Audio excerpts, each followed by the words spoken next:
그러면 요즘 그 많은 외국 기업들이 중국을 철수한다. 이게 뭐 많은 뉴스의 헤드라인을 장식을 해요. 네. 그래서 그만큼 아까 우리가 이제까지 얘기했던 여러 가지 조건들에 의해서 혹은 그 여러 가지 어려운 그 경제 상황에 의해서 이제 기업들이 중국을 탈출하고 있다라는 네. 표현들을 하는데 이게 실제로 생각하시기에 그 맞는 얘기라고 생각하시는지 혹은 굉장히 좋은 질문이고요. 네. 저는 이거 세미나 많이 합니다. 지금 가장 기업 강의나 세미나 밖에서 하는 게 이 내용이에요. 그래서 저는 구체적 데이터와 자료를 다 갖고 있고요. 확실하게 말씀드릴 수가 있어요. 그러니까 이렇게 보시면 돼요. 지금 언론이나 이렇게 나오는 뭐 외국 기업이 중국 탈출은 꼭 이번 중미 하고 미중 무역 분쟁 때문에 발생된 게 아니고요. 2008년 글로벌 금융위기 이후로 그 글로벌 무역 환경이 변했어요. 아까 서유럽이나 미국이 시장 역할을 하다가 경제가 침체가 되면서 시장 역할을 못하고 시장이 중국으로 돼버렸어요. 그래서 그리고 노동 밀집형 중국에 들어갔던 노동 밀집형 이 기업들이 중국의 원가 상승, 토지 가격 상승, 그 다음에 그 노동력 임금 상승에 따라서 부가가치가 계속 줄어들었거든요. 그래서 얘네들이 그 수익률이 6%도 안 돼요. 그래서 살 수가 없어요. 그래서 이미 삼성 같은 경우는 2008년부터 베트남으로 옮기기 시작했어요. 그리고 많은 이런 노동 밀집형 기업들은 동남아로 옮기기 시작했어요. 왜냐면 중국 내 임금 가지고 가성비가 안 맞거든요. 그래서 그거는 꼭 이 양국의 무역 분쟁 때문에 발생한 게 아니다. 첫째 포인트고요. 두 번째는 그러니까 중국이 팩토리 기능을 했어요. 세계에서의 중국이란 생산 공장 역할을 했잖아요. 전 세계 공장이었어요. 팩토리 기능하다가 지금 상황이 변화되면서 동남아로 팩토리 기능이 옮겨가는 중이에요. 그래서 많은 기업들이 좀 갔어요. 베트남에. 갔는데 가보니까 특히 전자설비 기업들이 힘들어진 거예요. 이유가 뭐냐면 거기 가서 공장을 만들었고 제품을 만들었는데 베트남은 생태계가 없는 거예요. 그러니까 우리가 하나 뭐 만드는 게 공장만 가서 이렇게 조립하는 게 아니잖아요. 거기에 많은 것들이 부품들 필요하고 인재 뭐 많은 게 물류. 필요하는데 물류 필요한데 공장 말고는 나머지는 없는 거예요. 뭐 그래서 다시 중국에서 수입해 갈 수밖에 없는 거예요. 그래서 이번에 소위 말하는 이렇게 그 탈출했다 이게 중미 무역 전쟁이 발생한 다음에 글로벌 무역 구도가 어떻게 됐냐면 중국과 베트남의 무역이 확 늘어났어요. 중국과 미국과의 무역은 확 줄어들었어요. 근데 중국과 베트남과의 수입 수출이 다 늘어났어요. 그게 왜 그랬겠어요? 지금 늘어난 게 이래요. 중국 이 무역이 수출 수입이 다 늘어난 국가가 중국은 무역 분쟁이 일어나는데 무역이 그렇게 타격 안 받았어요. 왜냐면 무역 국가가 변했어요. 미국은 줄어들었지만 다른 나라가 증가했어요. 그게 중국, 러시아, 베트남, 인도 증가했어요. 수입 수출 다 증가했어요. 그래서 왜 그랬어요? 나가봤더니 필요한 건 다 심천이나 이런 데 많다면 다시 수입을 확대하는 거예요. 물류 비용이 더 증가한 거예요. 나가보니까 너무 힘들어진 거야, 이게. 그래서 막 나가다가 다시 안 나가기 시작해요. 왜냐면 가서 공장만 하면 되는 게 아니란 말이에요. 생태계가 있어야 되는데. 그래서 의외로 탈출이 많지 않다. 했던 애들도 이렇게 된 상황이다. 그래서 지금 이 중국과 베트남, 러시아, 인도 이런 게 확 늘게 얘네들이 제일 이번에 중미 무역 분쟁 때문에 제일 혜택을 본 나라들이에요. 대만 이런 나라들이. 그리고 제일 손실이 본 나라 중국하고 미국이 무역 분쟁하면서 미국이 이 무역 적자가 그러니까 무역이 더 줄어들었고요. 수입 수출 다 줄어들었어요. 미국은. 그다음에 제일 큰 타격 받는 게 일본이에요. 제일 많이 줄어들었어요. 일본이. 그다음에 한국입니다. 그리고 영국, 뭐 캐나다 이래요. 제일 손실을 본 국가들이에요. 그러니까 이게 무역 구도가 이렇게 변했어요. 그래서 제가 중국에 들어간 500대 글로벌 기업을 탈출을 할 수 있냐 이렇게 조사를 해봤어요.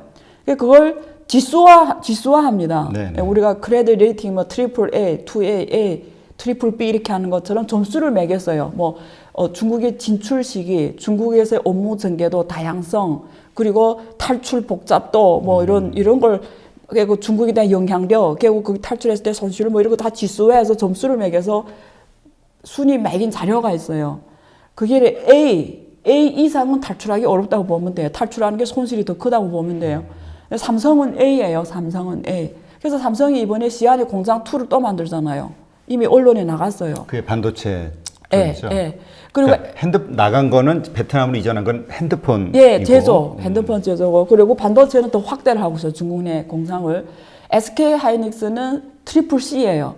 근데 C로 받은 등급은 어떤 겁니까? 중국의 혜택 때문에 들어갔던 국가들이에요. 그래서 C는 그 혜택이 없어지면 나올 수도 있죠. 뭐 이렇게. 근데 SK 하이닉스는 반대로 지금 투자를 또 확대하고 있거든요. 그 중국의 우시 정부하고 거기 국부 펀드하고 같이 지금 또 그 공장을 또 확대하고 있어요. 그러니까 무슨 말이냐면 결론이 이래요. 데이터를 보면은 나오지 않았다. 나왔던 기업이 있는데 나가봤더니 또 상황이 이렇다. 생태계가 있어야 같이 갈 수 있는 걸 느꼈고 물류비용이 더 증가하고 그리고 노동밀집형 기업들은 꼭 이미 나갔다. 그게 꼭 무역 분쟁 때문에 나간 게 아니다. 이미 나갔다. 재산성 때문에. 원래 가게 돼 있다. 그래서 꼭 무역 분쟁 때문에 탈출했다라는 거는 굉장히 잘못된 과장된 결론이다 이렇게 보시면 됩니다. 네. 지금 삼성 그 반도체 잠깐 얘기하셨으니까 지금 그 많은 사람들이 생각하는 것 중에 하나가 삼성이 베트남으로 공장을 이전한 데에는 그 이제 그러니까 반도체와 관련해서 기술을 뭐 중국에게 뭐 뺏긴다든가 이러한 우려 때문에 나갔다라고 생각하시는 분들도 또 의외로 많아요. 그러면 반도체가 있으면 안 되죠. 사실은 핸드폰 이거는 화웨이가 이미 지금 뉴스 나왔잖아요. 화웨이가 이미 그 애플을 제치고 세계 2위가 2.6억 대 판매하거든요. 그렇죠. 그러니까 삼성이 아직도 1위예요. 근데 지금 화웨이가 2위로 올라섰어요. 그리고 내년 정도면 아마 화웨이가 더 이제 미국이 이렇게 공개적으로 화웨이를 어렵게 안 하면 그러니까 만약에 지금 이런 어려움을 안 줬으면 아마 올해 화웨이를 삼성을 넘었을 수도 있어요.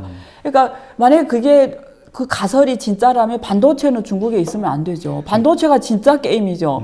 핸드폰이 무슨 진짜 게임이에요. 그러니까 삼성이 베트남으로 핸드폰 공장을 옮긴 것은 역시 임금이라든가 여러 가지 그렇죠. 채산성 때문에. 그리고 뭐 저는 그거 가장 중요하게 보고요. 그리고 그러기 때문에 중국 내 시장 점유율이 1%밖에 안 됐잖아요. 이제 처음에는 아주 높았었는데 24%까지 갔었어요. 근데 왜 그렇게 쪼그라드는 거죠, 삼성이? 제가 오피니언을 엄청 많이 썼는데요. 그 시대의 흐름을 못 읽은 거예요. 삼성이? 삼성, 현대, 뭐 그 한국 그 롯데, 네. 마트. 그러니까 지금 시대의 흐름을 못 읽은 거예요. 그 중국에 진출했다가 피보고 들어온 기업들로 이제 뭐 결론 내면 다 시대의 흐름을 현대차, 뭐 그러니까 롯데. 중국 기업에 혹은 중국 정부에 중국 시장에 진 거 아니라 시대에 진 거예요.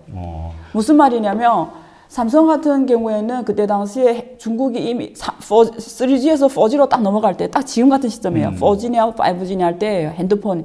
지금 애플은 아직도 5G 핸드폰 출시 못했잖아요. 네, 그렇죠. 그것처럼 딱 이 시점이었는데 3G, 4G로 갈 때 중국 들어간 삼성전자는 삼성 핸드폰은 중국에서 아직도 3G 핸드폰이 대세라고 판단했던 거예요. 근데 화웨이가 그때 4G 핸드폰으로 확 올라선 거예요. 그러니까 무슨 말이냐면 시대가 이미 4G 핸드폰을 갔는데 삼성은 3G 핸드폰을 대량 생산한 게 그게 다 과잉 생산으로 가버렸어요. 시장에 이미 4G로 가버렸는데.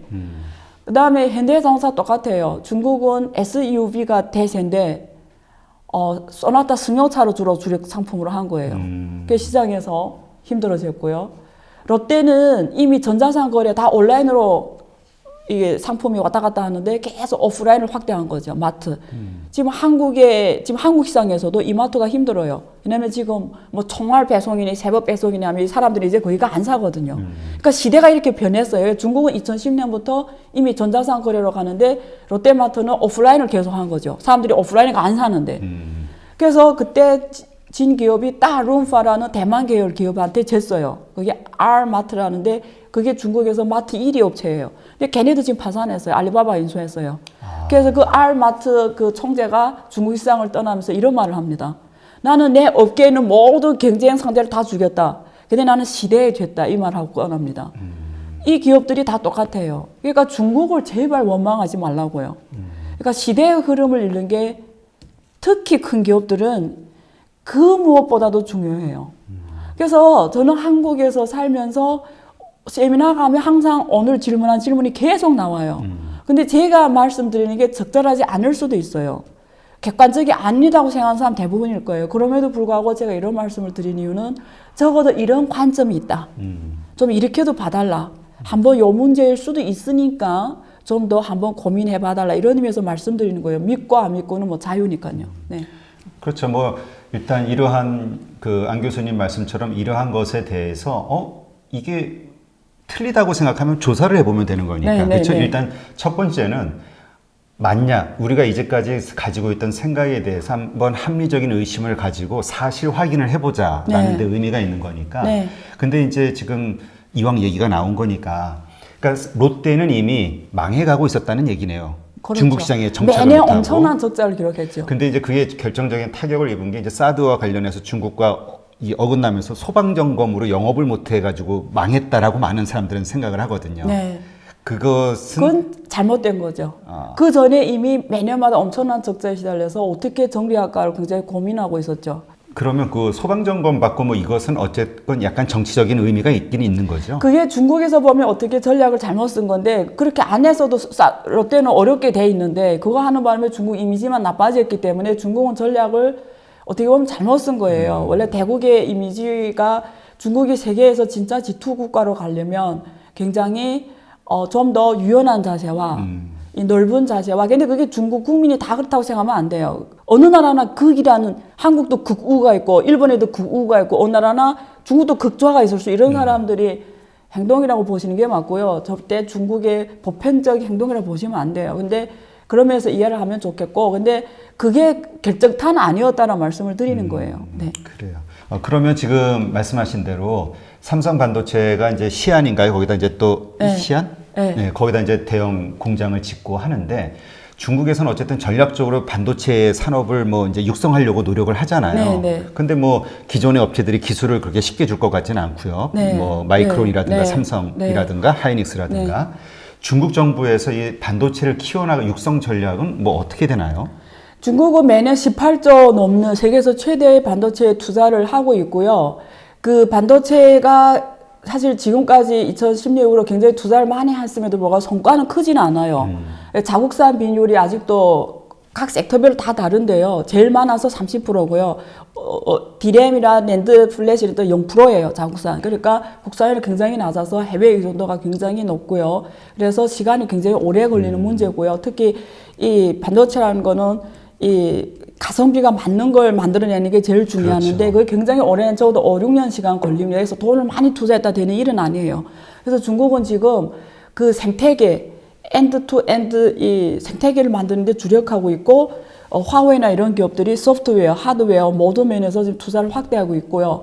그 화웨이 자회사로 있는 하이스 그리고 그 칭화그룹의 유니그룹 이런 거는 시스템 메모리 쪽으로 지금 굉장히 그래도 선도적으로 지금 하고 있고요. 그리고 화웨이 같은 폴라 시스템, 폴라 그 무선 통신 표준을 갖고 있고요. 5G에서. 그래서 앞으로는 좀 양상이 달라질 것 같아요. 근데 생각보다 돈이 투자한 거에 비하면 성과는 크지 않다. 가장 중요한 거는 인재입니다. 인재가 부족해요. 그래서 중국에서 지금 해외 인재를 유치하기 위해서 이민국 설립을 고민하고 있어요. 아. 그 큰 나라가 이민국을 만든다고요. 한국도 이민국이 없어요. 그러니까 해외 인재를 영입하기 위해서 이민국을 만들어요. 그래서 인재의 싸움입니다. 그래서 중국은 이민국을 설립할 정도로 지금 해외 인재를 유치해서 반도체 산업 그리고 이 5G 산업, 앞으로 6G 산업 선도하기 위해서 지금 하고 있어요. 그러니까 돈만 있어서 되는 게 아니라 핵심은 인재입니다. 네. 그래서 이민국 설립을 하고 있고요. 한국도 이런 면에 대비를 해야 될 것 같아요. 한국은 OECD 국가에서 유일하게 이민국이 없는 나라예요. 그러니까 그러니까요. 정신을 차려야 돼요.